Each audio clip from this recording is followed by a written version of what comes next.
follow the chair movement.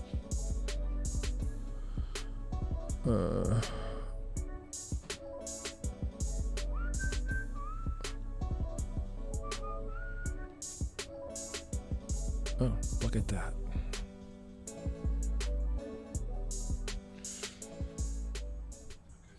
There's one person watching, and I think it's me. You just shared it to YouTube, yeah? Just on my Instagram story. I meant the stream. The stream is... Yeah, just on you. I mean, it's on Twitch, but nobody ever goes there because we're never publicized it at all. Oh, it's not. Okay. Doesn't make any difference then.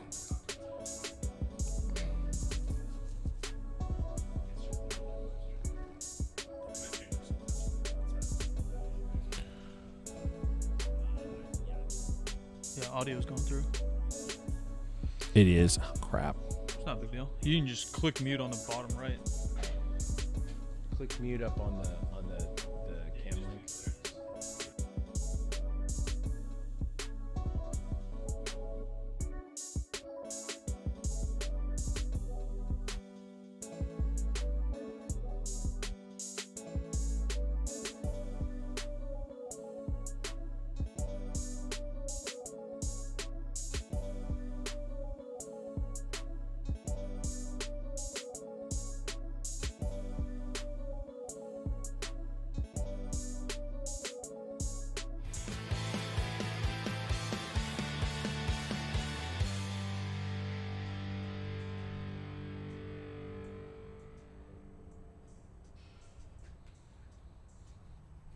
All right. Threw it on Instagram, threw it on tweeters. Who knows what'll happen? Yeah, seriously, who knows?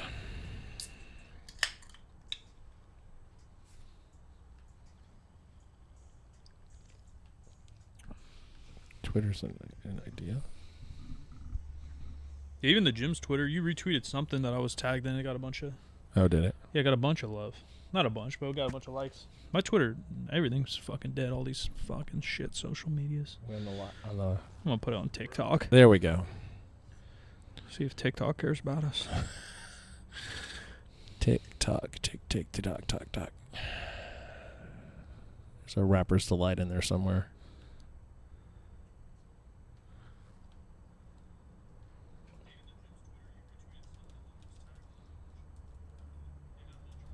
Our boy put out an album this week. Our boy Teddy? Our boy Usain Bolt. Oh, really? Yeah, I love it. I absolutely love it. That's amazing. I had no idea. I knew there was a bunch of, is it Chet Hanks? Yeah. Drama last year or the year before. Last year, Because he threw out a Jamaican accent. Oh, no, I don't know if that was the thing. I thought that was the main drama. This year it was saying it was gonna be a white boy summer. That was the thing. Last year it was that his parents were in Australia and had COVID, ditched around the COVID stuff. Whatever the hell he was talking about. Well, part of that got real QAnon-y, I think, because Hanks got COVID and then he's in Australia and then he disappears to Italy and they're like, oh, he's like, okay. Dude's rich as shit and COVID's exploding. Where do you want to spend your COVID? I'll take Italy. You think he's talking to lizard people? Oh, here, I see what the problem is. There we go. But I also think there was a Chet Hanks appropriation deal because he threw up Jamaican accent, a really good one, really fucking good one. I think we talked about on another podcast how much I like that accent. I just listened to that music. He threw up a real good accent on a red carpet one time. Oh. And people got so fucking mad. But then he tells the story, I think, and he said one of his best friends is from there and was teaching him, or his cousin or somebody. His cousin married somebody he was hanging out with for a very long time, started to teach him all the phrases and how to speak it. And so then he was just I'm like that too, actually. When I went to Argentina and my cousins spoke broken-ass English, I started having a broken-ass English accent because I'm talking to them for 3 weeks straight. Yeah. I mimic, all humans do, but I mimic it a ton. So I was like, dude, if this dude's hanging out with a Jamaican cat and it's just cool. Look, I'm no, PC guy and I'm not the one to decide what's appropriation or not because it's not my culture, but I don't think that many Jamaicans were probably offended. They might not be. Yeah. And I realize this is a white person imitating a white person, but I remember in high school I got cast in a lead in a play, and it was all supposed to be British accent.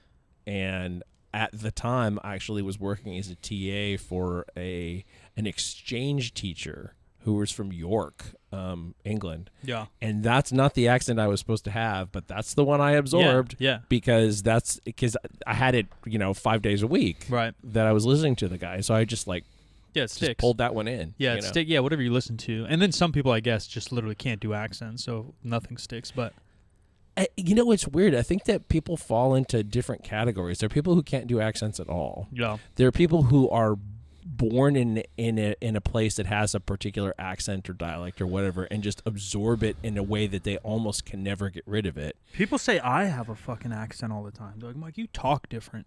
What the fuck do I talk like? My dad's from Cleveland, and so they kind of have like a butchered ass Midwest deal, so like a very watered down Wisconsin or a watered down New York. Yeah. And then they're kind of Italian American, so we talk kind of loud, but I'm fucking grew up here. Yeah. I was born in Portland. They ain't got shit. Yeah. I guess people say California accent, and then people say I say words weird. I'm trying to think of one. Well, there's people who also, that's another category, people who say words weird. But the third category in my mind are people who can do the regional accent, but they don't have a regional accent all the time. But those people can also do every other accent with a little bit of practice. The weird ones are people that are from somewhere that's a harsh accent and they don't have one. Yeah, I think those are these people. Yeah. They could do it if they wanted to, but they also don't. They just don't. Naturally, they don't, though. Yeah. Like I have some people from Southie Boston, or some people from French Canada, and they sound super just normal. Or Texas. And obviously Texas has an influx of people, so if you're generational Texas, you probably got a twang, but yeah, that stuff blows my mind. Well, I'm a generational Oklahoma, except I wasn't born there, and I mean my sister, who was born here and much after me, sounded like my parents, and I never. Yeah, probably I didn't. Well, I intentionally didn't. I figured out how to not do it, and then I just didn't do it. Yeah, I probably just sound like my dad. You've met my mom, yeah? Did I tell you this revelation I had when I was 20? No. Because mom lived in Argentina her whole childhood, and then even high school she did down there. She didn't fully move here till she was 19. Yeah. They speak Spanish, and I had a revelation one time because one of my buddies, one of my best friends from high school, his dad's from Sri Lanka, and has the thickest fucking accent. I could barely understand him sometimes, And we were close, super cool guy, and I'm over at their house a lot. And I'm like, bro, sometimes I just can't fucking understand your dad, not even close. And he's like, what? My dad doesn't have an accent. I'm like, dude, you're fucking nuts. Your dad's accent's thick as fucking shit. There's some sentences I'm lost. And then I was like, what if my mom has an accent and you don't know, and I have no fucking clue? You know what I mean? Yeah. And she grew up in California as an adult. She doesn't have an accent though, right? Because then I started asking some of my friends. I was like, "Does mom have an accent?" And they're like, "No, I don't think so." I was like, "I don't think so either." She doesn't have an accent. She probably has her own particular speech patterns, but that's kind of it. I feel like stuff like that might happen when you're bilingual. Or I'll catch her sometimes. She'll say something like, not this bad. This would make her sound bad, but in Spanish, you say I have thirst. Yeah. You don't say I'm thirsty. And so she'll say some stuff like that sometimes, where I know her brain's just ticking in both languages. Yeah. But I never heard an accent. That's supposed to be good for you. It's supposed to be amazing for your brain. Unlock secrets. Yeah, that's very common in Canada. And my older grandson has actually in his second year as in a French immersion school, and they don't actually teach you to start reading in English until 3rd grade. That's crazy. But grade 3, pardon me. Grade 3. Grade 3. But they don't have anything. They don't teach. They teach in English, but teach you French to write and read. They know it's immersion. So you're just in French. Yeah. Do they tell you go home and speak French, or they don't care if you speak English? They give them homework, but they don't have a ton of homework. But they do. No, but I mean with your parents. Do they suggest? They suggest, I think, but my daughter-in-law, I went through the Canadian school system, and she took. I don't know if she I don't know if she went to exactly that school, but I'm pretty sure she went to a French immersion school. Yeah. She's, she does okay. Yeah. In French for sure. And does fine in English. Right? And So, there's no question in English, but yeah, I don't know. Because then you hear things too that when you're a kid, you're supposed to just learn one language. Sorry, you're supposed to just learn one language and then introduce the other. Because if you start to learn multiple at a time, obviously your grandkids aren't like babies anymore. They're in school, but like babies, then they'll get confused and not know what to do. So they say like unlock one and then start to learn another. I've never heard that, and certainly not recently, just because I know that they say that it's different parts of your brain. It's different parts of the speech center in your brain. Oh, really? Yeah, because it's not exactly the same thing. And most kids who are in multilingual households kind of learn all the languages anyway. I mean, yeah. How do you not? It turns into we're talking about a patois. I did not. A couple weeks ago. I did not, somehow. You didn't pick up any Spanish at all? I mean, some probably. I mean, it's pretty bad. The Spanish that I picked up as a kid, some of the things are unfortunate because, like, my dad was an ag mechanic for when I was a kid. Yeah. And so he worked with a lot of there were a lot of in California. Guess what? There are a lot of Mexicans who work in agriculture. Boom. Yeah. And then they also itinerant workers who come in from Mexico who really only speak Spanish. Yeah. Back then, really for sure only even spoke now. Spanish, and maybe even now. Yeah. And so, like, he learned enough Spanish to be able to work with them and also swear. Yeah. So, yeah, hang out language. Yeah. My grandma spoke a little bit of both, but she didn't move here till she was like 40 or 50, and then lived with us my whole life basically. But then she got dementia, early onset dementia, and then she basically just like went back to Spanish. Spoke like no English. She could like kind of understand me, and obviously my Spanish was way better then than now. I think my first words were Spanish. Oh, yeah? Yeah. And then it just kind of stopped. Now I'm pretty useless. Can't speak shit. I remember, I don't know, maybe at 2 or 3, whatever, Sam, who's running the cameras for us here, just decided he wanted to learn to speak French. You ended up having to take Spanish, though, right, in school? Yeah. But, like, just said, hey, I want to speak French. Like, okay. Yeah. It's not a bad thing. It is something. I do think like to express yourself artistically or linguistically or both. I do think you're limited if you only have one language. And I've said this before. I often say this that learning a certain amount of Latin will help you. Yeah. Kind of regardless, because you can figure out the roots of things and figure out what they mean without actually specifically looking up a definition and get by on multiple countries probably. Like my mom can go run around Italy and get by fine. Yeah. It's different, but it's not so different. Yeah. Some of the vocabulary is different. Yeah, for sure. But you'd stumble. Better than like an English guy trying to go through fucking Germany. Yeah. Yeah, good fucking luck. Yeah. And my experience with Italy though is that when I would look up a phrase and try to speak it, and like do an okay job, then they try to respond to you in Italian and you have no clue what they're saying because they're talking too fast. Sure. And you're better off sticking to English and throwing in the occasional Italian word to make it clear that you're trying, but you're not competent. And so you need to figure out, let's find hand gestures that work or play something. Little charades. Yeah. All that, long story short, is my boy Usain Bolt's album's out. Not sponsored. Check that out. But I like it. I thought you were talking about Teddy. No, Teddy did just put out a new single, though. Shout out to Teddy Swims. Yeah, he just put out a new single last Friday, I think. Something like that. I think he just ended his tour. I was trying to see him, but obviously it was only East Coast. Yeah. He's got a big old deal that keeps getting postponed in Vegas. It's like a big old festival that he's a part of. I was thinking about that, but I think tickets are out and it keeps getting postponed. So I don't think music season will really be back until probably February or some shit. I feel like a lot of stuff kind of shuts down for. I mean, I've been fiending for some live music. Fiending. I don't do a lot, but I guess looking back and talking about it, like I do actually.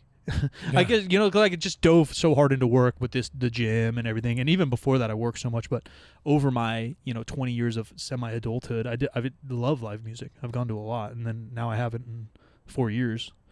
Yeah, I haven't in a while either. Well, I think Yeah, I think I maybe saw one thing after I saw Tom Petty right before he died. And Yeah. but I went years without going. I love it. I don't know why. One of my favorite things. Live comedy too. Yeah, well, I used to do live comedy, so Yeah. I haven't been back yet either. As a matter of fact, I just haven't had time or / energy. Yeah, bunch of shows at Memorial Auditorium. I think I'm gonna try to sneak into one. Oh yeah. Coming up over I got Hamilton tickets in 2 weeks, and I have no idea whether that theater's actually going to be finished. Yeah, live and popping.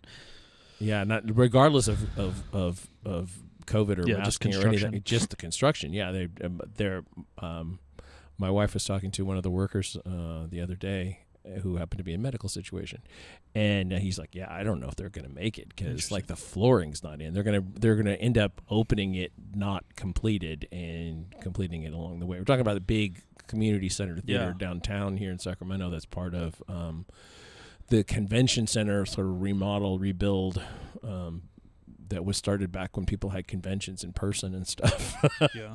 Yeah, our convention center, right? Like we just fucking went nuts with our convention center. And then now what conventions are going on? Yeah, there's not that many. My wife was supposed to be in Portland for one next week, and it went virtual because COVID. I wish, because I want to go inside and see what ours looks like. And then I like conventions in general. Yeah. You know, like obviously working them in some of our past wasn't like the most fun I've ever had at conventions. But generally speaking, I like conventions, I think. Especially when you're in control. And if it sucks, actually, they're doing the Greek festival. They used to do it at the convention center, and I know the Greek festival is happening this year. I wonder if it's at the convention center. The food festival? Yeah. Oh, wow. The last time I went to it, was at, last one I went to was at the Greek Orthodox Church that's in my neighborhood. How long ago was that? Probably 2 years. Oh, then maybe it moved. Because I went 8 years ago or more, and it was at the convention center. Yeah, no, they built a whole new building, and there's a big courtyard where they have it. So interesting. Yeah, always good. Yeah, not very far from my house. The concert I'm looking at now is Thundercat. Do you know Thundercat? I do not know Thundercat. I think you'd like Thundercat. Yeah? Yeah, he's a bass player. Really? Yeah, Thundercat rips. Rips. Yeah, I like me some bass. No, he's really, really good. He's going to Ace of Spades, which is another one. That's why I'm glad they redid Memorial Auditorium, because like we have like Golden One, which is going to sell out like Taylor Swift and shit of that level, but beyond that, not really happening. Joe Rogan is doing Golden One. Really? Yeah, this I'd month. go. Like no 2 way. weeks. Yeah, 2 weeks, I think. I'd go. His COVID is behind him. I didn't know He took that. enough horse paste. He should be okay. He's not coming with Chappelle. No. Because then I'd definitely go. No. I don't need to see Rogan again. I've seen Rogan a couple times. I saw Rogan before Rogan exploded, and that was good. His comedy's okay. Yeah. Like he exploded because of his podcast, his level of guests. Yeah. His comedy, I don't think, is at the level of his fame. No. You know what I mean? Like Chappelle. So. Chappelle is just there's so many good comedians, but because I was gonna say Memorial Auditorium seats what, 2,000 maybe people? Something like that. I'm making it up, but something like that. Ace of Spades is one of our other spots that Live Nation bought out, and that sits like 800 or 1,000 folks. Yeah. Thundercat's big though. Like he's just not popular. He sings and has some funk. There's probably one song you might have heard. But he's like homies with the bigwigs. Like during COVID, he did a live Instagram with John Mayer and shit. Like he's well respected in the music world. He's just not a radio banger to fill out Golden One kind of deal. You know? Yeah. Well, I also had no idea how big Teddy was until Teddy's social media big though. Like he ain't on the radio yet. You know, like, and I don't know if it matters. Well, he's YouTube huge, TikTok huge. Insanely talented. I tweeted it out, I think, but like first time I heard was a cover of "Use Me," Bill Withers, which is one of my maybe all-time favorite songs of all time, and him singing it, and his pipes are insane. Yeah, his style's different. And then I saw a couple interviews of him, and he just seems like so kind-hearted. And then messaging him back and forth, both of us talked to him a little bit. Just seems so kind. I don't know how you make your music. Like obviously touring. Right, as a musician, you make your money nowadays because records and whatever are trash, and the CPM on Spotify's just as trash as YouTube or anything. Although the replayability there is beyond YouTube. Right, I put out a banging deadlift video, maximum. You're gonna watch it twice. Right. You put out a banging song, you could listen to that. One person could listen to that 1,000 times in a year. Potentially, right, if it's a driving song or a workout song or whatever. So there is a little bit more benefit to musicians there compared to a YouTube creator. But I guess touring is the only way they make money. And in that sense, it really doesn't really matter if you're on the radio. Yeah. Because you can sell your tickets through Instagram. You can sell your tickets through. You do your self promo. Yeah. You can have your homie be your agent because you don't need this big old agency that's going to start to do concert promos. Mm-hmm. You probably only have to sell a certain percentage or whatever of a place to get a deal there or to lock it in, and yeah, you do a mini tour. But a tour with Zach Brown Band. Yeah. Doesn't get much bigger. That's A-list for sure. Yeah, for sure. Something you said about CPM and different platforms. This was just brought to my attention by our friend Cale Beck in the last week. That oh yeah, I just read that. That product reviews on Amazon pay really, really well. And you can upload videos there. Yeah. Basically. Yes, exactly. Not the printed ones. I mean, the typed ones don't. Yeah. You don't get anything off of that, really. I get prompted for those all the time, but the video ones. Yeah. Amazon's making moves. I mean, they just got shit on by YouTube in terms of gaming streaming this last month. They really lost that battle, but a bunch of huge Twitch streamers just signed exclusive deals with YouTube, and YouTube's really expanding their live stream platform. But Amazon, Twitch is one baby root of what Amazon's trying to do. And I just got approached. It was semi-generic, but they're creating affiliate programs and sponsorships for Amazon Music, which I could see in the next 5 years to definitely make a push against Spotify. Wouldn't you, right? Why wouldn't you tie it into an Amazon Prime type deal, whatever, maybe $5 a month or less, and then you have Amazon Prime Music, you have Amazon Prime TV and movies, which has stepped up their game. In the beginning, they're shit. I remember that was the first live stream I ever had because they fucking did the 1 month. I was naive, 17-year-old, 18-year-old, and say, 1 month free. I was like, I'll try it, and then they fucking start charging, taking my $100, which at 17 was a lot because I think it was 1 year. I paid for like 1 year. What is it now? What? Amazon Prime. I think it's 115. Yeah, at 17, now. that fucking I didn't eat for 3 days, but as an adult, it is probably worth it. But then, and that was when I started traveling a lot in my early 20s. All I had was Amazon movies, just F-list shit movies. But now they have some really good stuff. Yeah, they do. Yeah, and so if they're music, I think I might be wrong, but the issue with musicians and music is that it basically went to syndication like TV. Yeah. Right? So you buy the rights-ish like a radio station rather than selling albums, and now Amazon can have the exact same music that Spotify has. Yeah. You and I could start a company like that if we had the cash. Yeah, right? If we had the cash is really what it all comes down to. Yeah, but that's all it is. Like it's such a silly game where back in the day you just couldn't do that. It was like probably illegal. Yeah. or the record label would just say no, like we're Yeah. going to sell our records instead of give you these rights. Right. It's interesting. But yeah, shout out Teddy. Hopefully he comes to SAC. Yeah. He's down to meet us. He's really, excited about it, but we're not in the same geographic locations right now. No, I think he's a Georgia boy. Yeah, I believe that. Yeah, I think he's a Georgia boy. I believe that. I might be wrong, but I think he's a Georgia boy and definitely East Coast. It's funny where his music sits though, because like he's soulful as shit, and all his covers are very soul R&B, and then his music I would say is like soul pop. His originals, yeah, maybe R&B pop.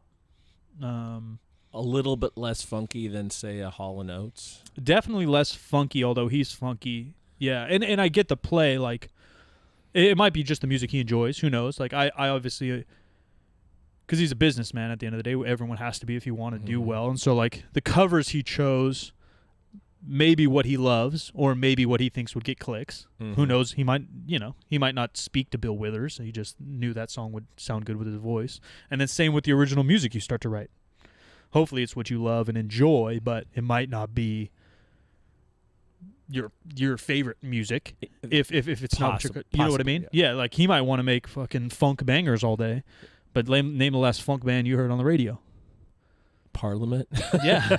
Thundercat. You'll like Thundercat. Okay. Thundercat's funky. Thundercat's real funky, but like poor Thundercat ain't getting on the radio. Funkadelic. Actually, that's what I should have said there, not Parliament. But yeah, there's not a lot.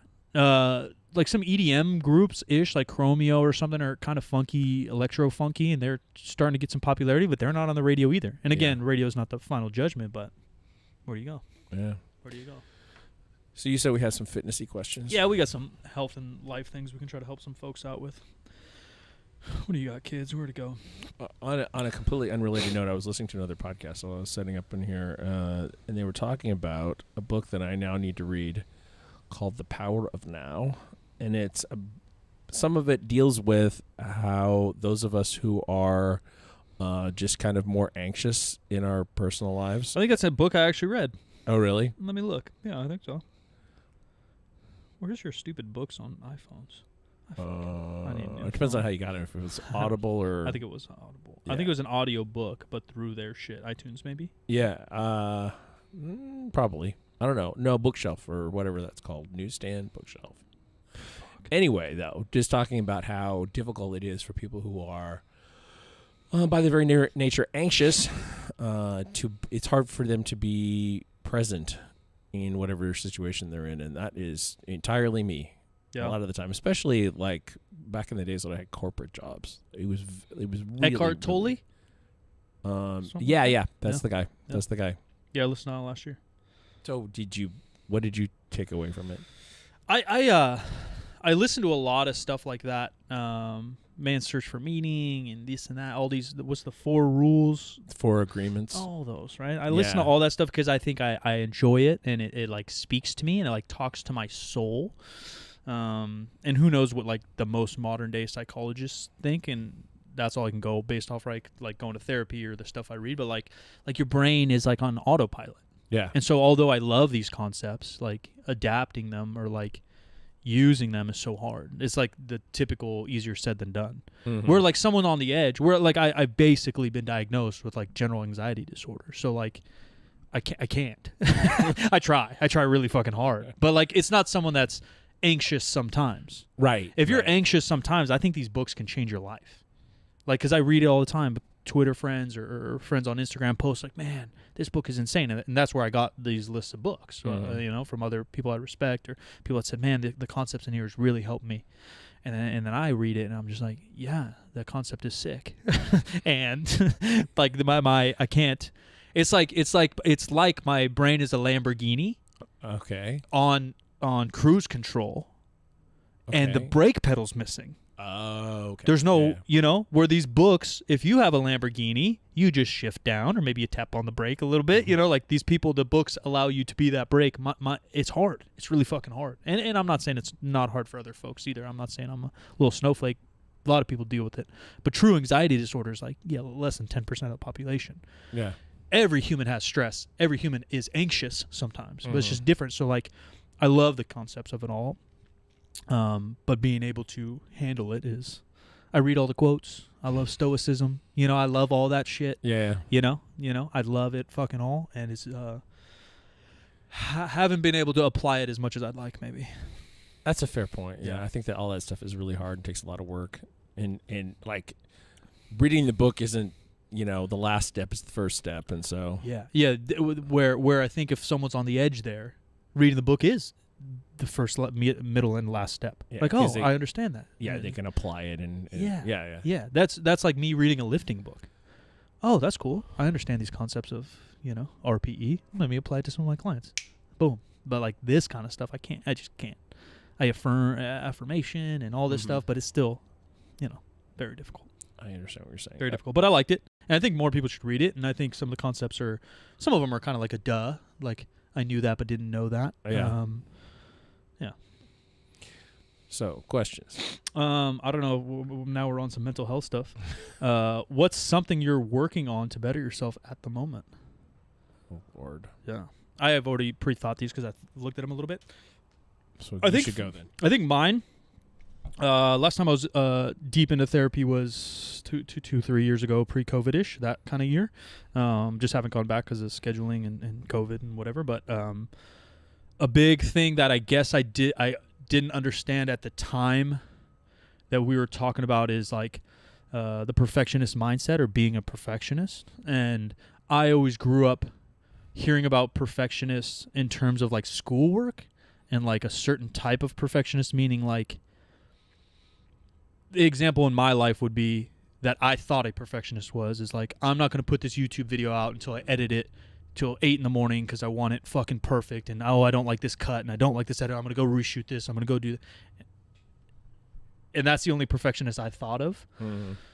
And then obviously therapy digs way deep into you and they're analyzing the fuck out of you and you're telling all the stories and how you think and this is what I do. And I guess, I don't know if it's a real category or not, but basically unrealistic expectations of yourself is also perfectionism that doesn't have to tie into exact like detailed work, where I guess I always tied it to detailed work or what you represent, where mine is just like ruminating thoughts of work, ruminating thoughts of what I should be doing or why I'm not there, or that I need to work 80 hours a week, or kind of that hustle, grind, murder, kill mentality that all of our peers or many of our peers preach that can fuck people up. And that's just not real.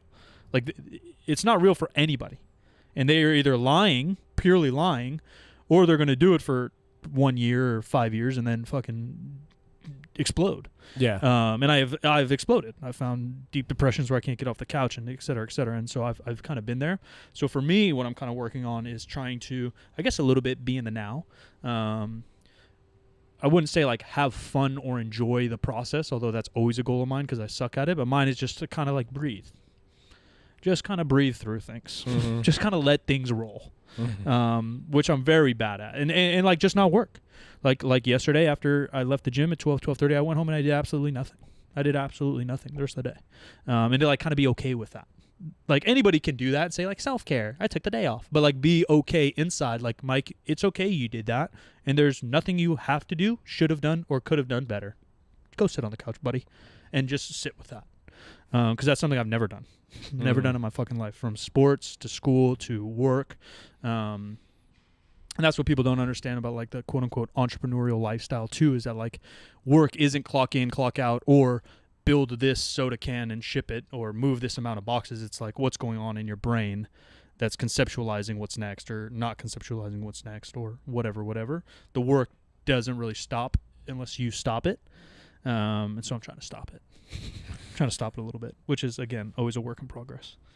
Yeah, I hear you. I think that, because my entire life, but also particularly since we started this project, like I could think of something to do all the time. Right. Literally any minute of any day I could be thinking of something to do. In the last couple of weeks, I've actually taken a whole day here or there that I didn't do much associated with this. But part of it is there really is always something to do.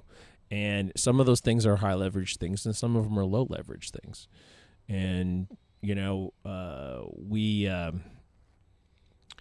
we've been doing live streams of this show infrequently, and then frequently, and then there's not necessarily anybody actually watching it live, but all the time. But I really want to not have to touch the video version again after it's done. Yeah, a little live edit. Yeah, and the YouTube algorithm prefers that for whatever reason. Like if I go back and perfect it and throw titles and all that kind of stuff into a video, it doesn't get as many views as the live version that just sits there.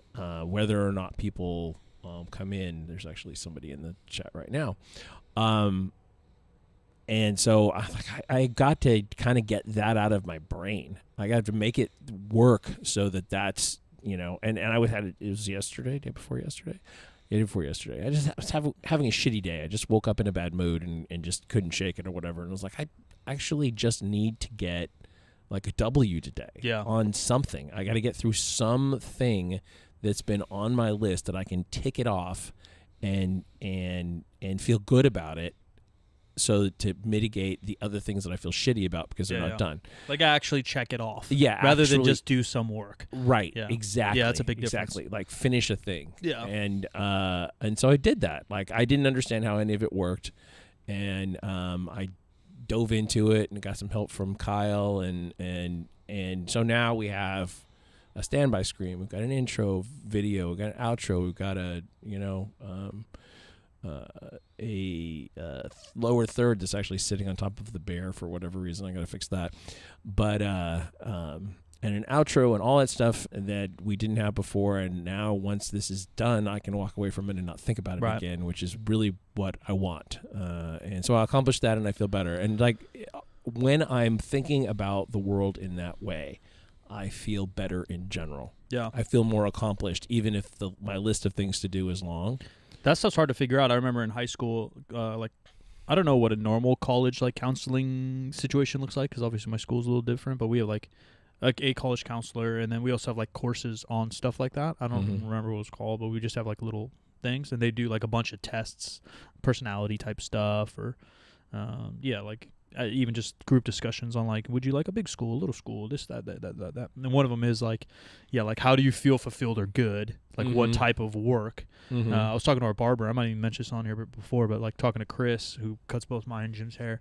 And he was like, yeah, like I knew early that I like to see a task, fix a task, be done with the task. And I was like, I think I'm like that too, and I'm literally in the wrong field.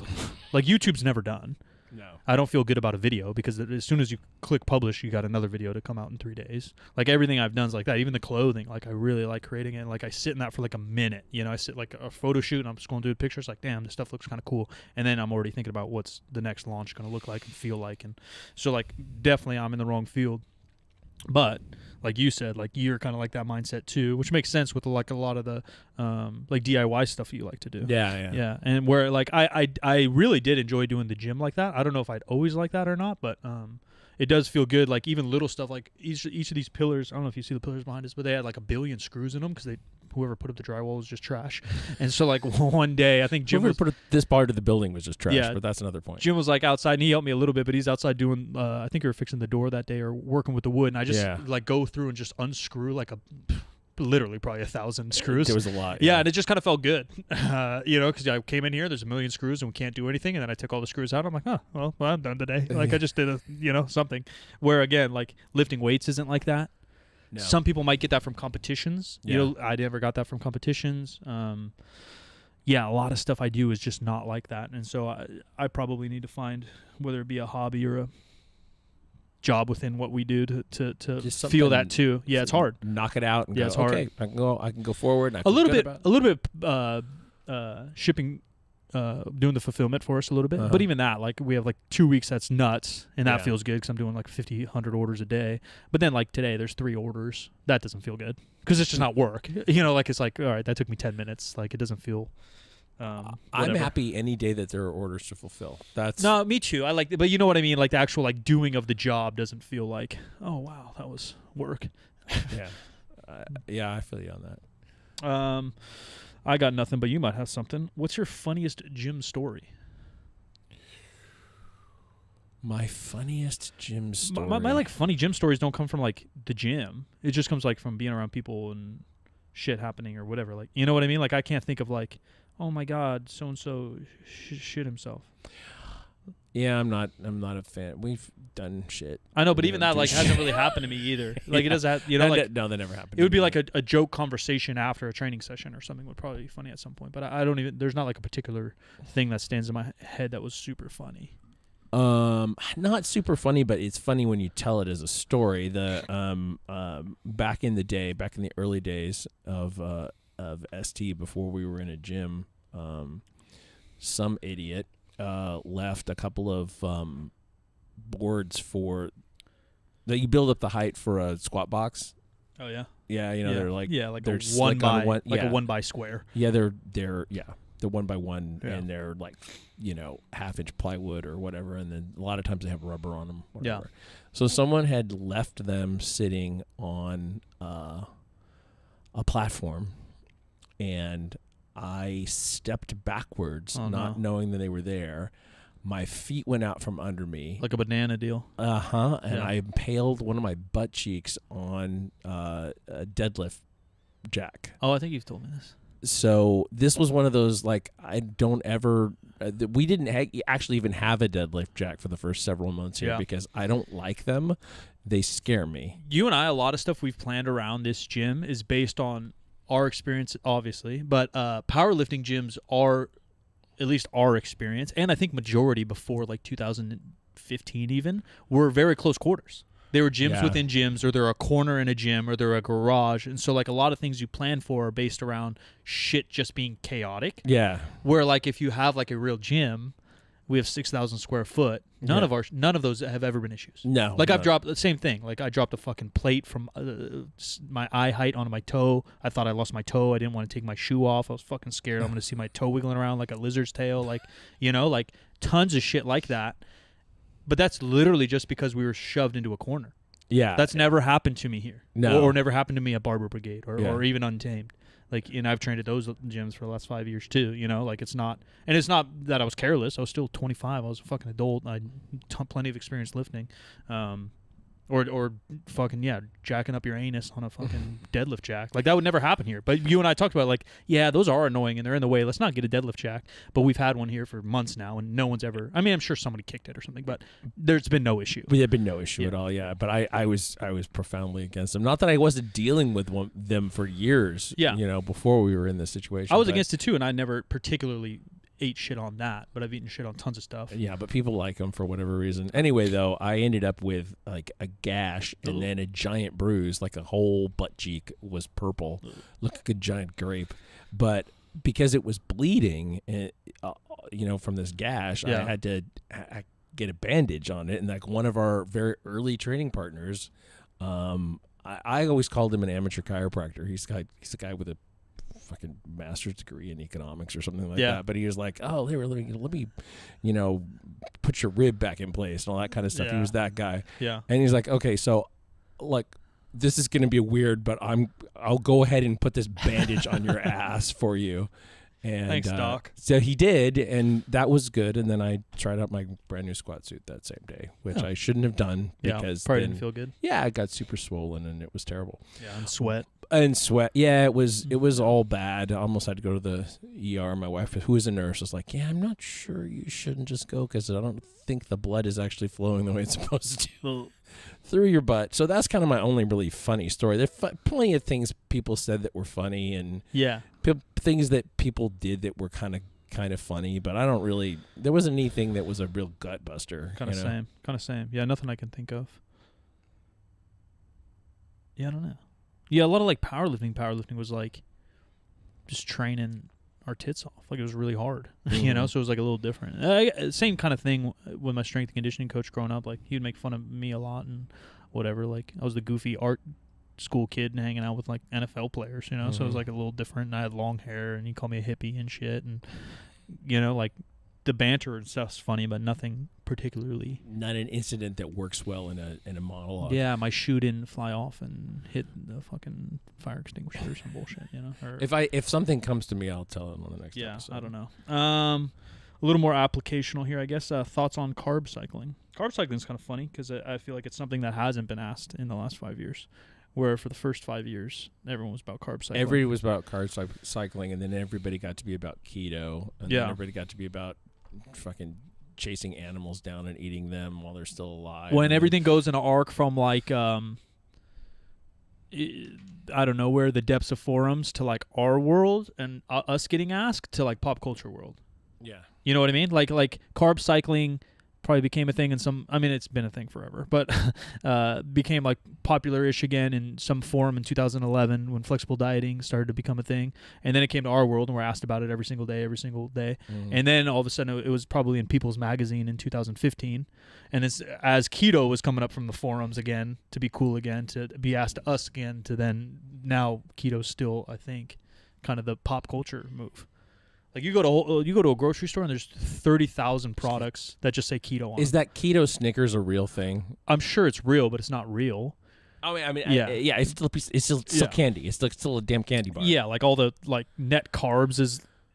You grab a fucking Cookie Crisp fucking cereal and it says net carbs on it for whatever reason. Like all of it's just trash marketing now. But people have heard the term net carbs and keto now. Like everyone. Right. Which is what more people know what net carbs and keto is than they know what like a deadlift or squat is, or that powerlifting versus weightlifting. Yeah, probably. So. Yeah, which is wild. Yeah. Carb cycling is fine. I think I don't know what like latest evidence says per se, but there's not a lot of particular like physiological benefits to it in terms of performance or fat loss or weight gain. But I do think there's some benefits in terms of lifestyle, strategy, and also just mental notation, depending on how dedicated you are or how strict your goal is. I think having different macros on different days sometimes allows you to be a little bit more on top of what you're doing. If you just have to eat 5,000 calories, I'm making this stuff up, 5,000 calories every single day, it might get a little monotonous or something like that. There might be something to a high, low, medium carb day based around your training or your lifestyle that'll allow you to kind of switch things up. And so one day you might have a little bit higher fat and today, I have bacon for breakfast. That's kind of exciting. And I don't eat bacon every single day because then you're going to get tired of it. But Monday's my higher fat day, lower carb day. I'm going to have bacon. And then tomorrow's my higher carb day and lower fat. I'm going to have a little bit of cereal. And that might add the spice of life. And although that sounds kind of insane, but if you're a competitive athlete or someone with very strict goals, those are kind of the wins you need along the way. But the general concept is on days you would train harder, you would eat higher carb, and days you wouldn't train harder, rest days or light days, you would have less carbs. But the truth is we just want constant glycogen full, depending on the athlete, depending on the sport. And so there's probably not a lot of benefit to, even on your rest day after training, if your glycogen's empty, you're going to have to train the next day, and you want those energy stores. So for runners and things, maybe something, but a lot of this probably has to come down to performance or weight class sports. And our main weight class sports are obviously powerlifting and weightlifting, probably in the people we're talking to, or physique style people. And even physique training, I think there's probably more of a purpose for it, again, for the mental standpoint. You know, if you train 5 days a week and all you do is cardio on the weekend, going lower carb on the weekend might allow you just to stick to your plan a little better. Yeah, potentially whatever works for you. Something that I picked up from doing the post-production on Lane's podcast, and I think I've talked about it before, but it bears repeating. Figure out what your protein requirement is, based on your body weight. Get that, like whatever the calories are associated with that. And then if you're trying to eat at a deficit, you fill the rest of it with carbs or fat. Yeah. And you go back and forth between those things. Yeah. So you get your protein requirement, and then you go back and forth between carbs and fat. If you're leaning into fat, you're going to eat a less volume of food. Yeah. That's just a thing. And some people a lot of that will depend on like performance, if you're more performance athlete rather than just trying to lose weight or aesthetics. And then how you feel mentally and physically eating those types of foods. Yeah. Because some people do just feel a little bit better not eating 300 carbs a day, which is fine. Then up your fat a little bit, or they don't have a big appetite and they can't even get that amount of food. And then up that fat a little bit, and like you said, you'll have less volume in there. What else we got? Very lifty things. Lifty on. What was your bench press progress like year to year during your competition days? Me personally, bench I've always struggled with, but one thing that I mega struggled with was kind of training. I'm not, bashing it for all you lovers out there, but training in a West Side style method with too much variation, not enough volume, and not enough frequency within the main lift really, really plateaued my bench, and I was stuck at like 315, 325 for 3 or 4 years until I started taking a more specific approach and just handling more volume within, moderate ranges, 70, 80, even 90%. And just literally practicing the bench over and over and over. Our upper bodies, and this is general, but it typically works. Our upper bodies can kind of be thrashed. They're smaller muscles, and overall, you're just using less weight. If you're, benching 300 pounds, you could probably bench 300 pounds more times a week than if you're squatting 600 pounds. You squatting 600 pounds a week is just going to take less overall from your body and your brain. So I don't know, like, the exact progress. Like, my numbers in competition were always solid because they would always get better, but that doesn't necessarily mean they were what they should have been if I was doing things a little bit more properly. And we're talking, again, 2011, 2012-ish. So I don't know. I think my first meet I benched 314 or whatever the kilo was, and then maybe 330, and then 350. And then last time I probably did a full power meet, I think I had a bum shoulder and benched like 363, although I wanted more like 380. My progress was, most of my benching was in a shirt and in competition, and the progress was not anything like linear, and bench shirts suck, and they really are painful, and they caused me all kinds of tendinitis problems in my elbows, and just felt like I was dying every time I put one on. And I feel like gear in general, my best bench was like 451 or 457 or something like that. It was like, I feel like gear in general makes it harder to be linear progress with the individual lift, but may allow your total to have more linear progress. Yeah, I mean that. You know what I mean? Talk about West Side and geared lifting. Yeah, okay, yeah, because you're so beat up. You can't do things the same way that you could do them if you were doing them raw, because raw, it provides its own limits. Well, and the to duplicate what you do in training in gear is probably more difficult. Where if you have a solid coach, do what you do in training to do in raw meet is expected. Yeah.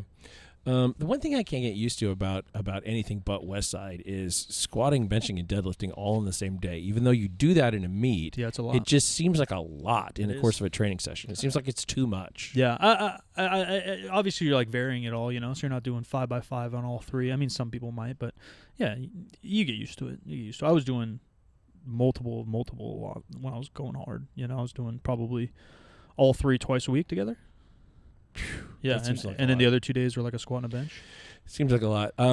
Actually, I saw this earlier on Dr. Mike's Instagram. Dr. Mike Israel. He reposted this from Regressive Underload, and this dovetails with what you were saying. Doing different exercises each week might be fun, but it's like practicing a different language each week. You're unlikely to make any real progress. Progressive overload can be boring, but repeating exercises weekly with increasing volume/intensity is what forces your body to actually make a change. I think that the first part of it is pretty much blatantly untrue, and I think that the second part of it is true. Progressive overload is boring, but you can get stronger that way. But I think that actually shifting things up, because it's boring. You could keep not going. You could not go because you're fucking bored with what you're doing in the gym. Yeah, so I think he's talking. This is the same like conversation that every person on the internet has fighting like keto versus like intermittent fasting versus flexible dieting or whatever. There's something about being compliant and the individual athlete and what will work versus what physiologically is optimal. Right. And in his term, physiologically optimal is doing the same shit, because eventually there's a skill curve, and so you want to get past that skill curve on a tricep pushdown, and once you get past that, although the skill curve is low, then you can start to actually make progress with volume and intensity over time. Whereas if you do a skull crusher 1 week and then a tricep pushdown 1 week and then a French press the other week, you never get into the skill gap or just the acclimation phase of it all, and so then you can't actually make progress muscularly or CNS wise. So yeah, I mean, physiologically he's spot on. It's a pretty good analogy with the language for sure. And it might even be like you were talking about when you talk about the mentality of an athlete. Maybe that makes sense for some people to make it ADD too. Yeah. If you're learning Spanish 5 days a week, probably you're gonna get bored. Yeah. Like, man, how many times am I going to work on my fucking verbs? Yeah. Whereas if you're like hopping back and forth from French to Spanish, your progress may be slower. But you may be able to stick to practicing a language for 10 But years. your understanding might be wider too. Right. Depending. Yeah. Yeah, maybe. And the point is that you just do it longer. Yeah. If you switch your exercises every single day and you get to train for 10 years, and I'm never going to switch my exercises, but I can only train for 1 year, yeah, you're going to be stronger than me or have more progress than me in the big picture. And probably same goes for the language, right? If you take Spanish for 1 semester and then quit because you're tired of it, rather than you hopping back and forth languages, but you do it for the rest of your life learning both languages, you're obviously going to be much more fluent than I. There's a very good graphic sequence in West Side versus the World that explains conjugate versus progressive overload. Makes a really good case for progressive overload over time. Yeah. Over years. Yeah. And the big difference, too, again, comes down to the gear. Yeah. Right? So, like, yeah, because the gear is kind of holding your bar path. Not that it's not a skill in itself to learn the gear by any means, but you get generally stronger, and then the suit holds your bar path a little bit. Where in raw lifting, if you don't, you got to work on your bar path every single day. Yeah. Yeah, you can't get better at your farmer's carry and pray your fucking deadlift goes up. Yeah. What else we got? A bunch of more very applicational-y things. Improving sticking point on a bench lockout.